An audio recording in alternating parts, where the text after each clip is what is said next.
Praise the lord. మన ప్రభు రక్షకుడైన యేసునామములో మీ అందరికీ నా హృదయపూర్వక వందనాలు. అందరూ బాగున్నారు కదా? గడిచిన రాత్రి అంతా ఆయన కృపారేఖల కింద భద్రపరుచుకొని కాపాడి మరొక దినం ఇచ్చిన దేవాది దేవునికి సమస్త మహిమ ఘనత ప్రభావాలు చెల్లునుగాక. ఈ 2026 సంవత్సరం 2వ నెల 24 తారీఖును బట్టి దేవునికి మహిమ కలుగునుగాక. ఈ దినము దేవునికి ఇస్తున్నటువంటి వాగ్దానము. Praise the lord. కీర్తనల గ్రంథము 108వ కీర్తన 12వ వచనం. మనుషుల సహాయము వ్యర్థము, శత్రువులను జయించుటకు నీవు మాకు సహాయము దయచేయుము. ఆమేన్. హల్లెలూయా. దేవునికి మహిమ కలుగునుగాక. ప్రియ సహోదరి సహోదరుడా, నా ప్రభువు నీతో మాట్లాడుతున్నాడు. నీ శత్రువుని జయించడానికి, శత్రువు అనగా మనుషులే కాకపోవచ్చు, రోగమై ఉండొచ్చు, ఆర్థిక సమస్యలు ఉండొచ్చు, అప్పుల బాధలై ఉండొచ్చు, కుటుంబ సమస్యలు ఉండొచ్చు.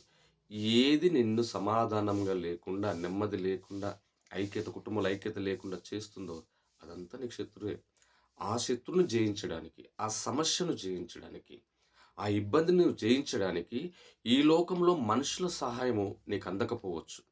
అయినా మనుషులు ఎంతపాటి సహాయం చేయగలుగుతారండి? మనుషులు చేసే సహాయం కొద్దిపాటిగా ఉంటుంది. అదే దేవుడు చేసే సహాయం బహు గొప్పగా ఉంటుంది. మనం చూసినట్లయితే దావీదు గొల్లియాతును జయించడానికి తన బలాన్ని ఎప్పుడు ఆయన ఆశ్రయించలేదు. అన్నదమ్ములు ఆయన కంటే గొప్ప బలవంతులు, అన్నలు, మంచి యుద్ధవీరులు. కానీ గొల్లియాతును చూసి భయపడ్డారు, గొల్లియాతును చూసి దాచుకున్నారు. కానీ దావీదు దేవుని మీద విశ్వాసం ఉంచి, దేవునియందు భయభక్తులు గలవాడు గనుక, దేవుడు నాకు సహాయం చేస్తాడన్న విశ్వాసం తనలో ఉంది కనుక తను ఒక ధైర్యంతో అడుగేశాడు. సున్నతి లేని ఈ ఫిలిష్తీయుడు ఏపాటివాడు? మమ్ములను జయించడానికి, మమ్ములను భయపెట్టడానికి అని చెప్పేసి ధైర్యంతో ముందుకేసి దేవుని నామంలో వర్షులు రాయి పెట్టుకొని విసిరి కొట్టడం వలన శత్రు పడిపోయాడు. ప్రేమైన సహోదరి సహోదరుడా, నిన్ను ఎదురిస్తున్న సమస్య, శత్రువు ఏదై ఉన్నదో దాన్ని జయించడానికి నా దేవుని సహాయం నీకు అందుతుంది. నా దేవుడైన రక్షకుడైన యేసయ్య సహాయము నీకు అందుతుంది. దేవుని సహాయం ద్వారా నీ సమస్యను నువ్వు జయించగలుగుతావు యేసునామములో.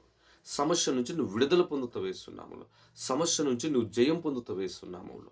ఎందుకంటే సహాయం చేసేది మనిషి కాదు, సహాయం చేసేది వస్తువు కాదు, సహాయం చేసేది సర్వోన్నతుడైన దేవుడు. ఆయన నీకు సహాయం చేసి నీ శత్రువు అయినటువంటి నీ సమస్యను నీ నుంచి తీసివేసి నీకు విజయం ఇచ్చి, నీకు సమాధానం ఇచ్చి, నీకు నెమ్మదినిచ్చి నిన్ను, నీ కుటుంబాన్ని కడతాడు. నీ కుటుంబాన్ని బాగు చేస్తాడు, నీ ఆరోగ్యాన్ని బాగు చేస్తాడు, నీ సమస్య నుంచి నిన్ను విడిపించి గొప్ప మేలు చేత నా ప్రభు అయిన యేసయ్య నిన్ను నింపునుగాక. ఆయన ద్వారా నీకు సహాయం అందును.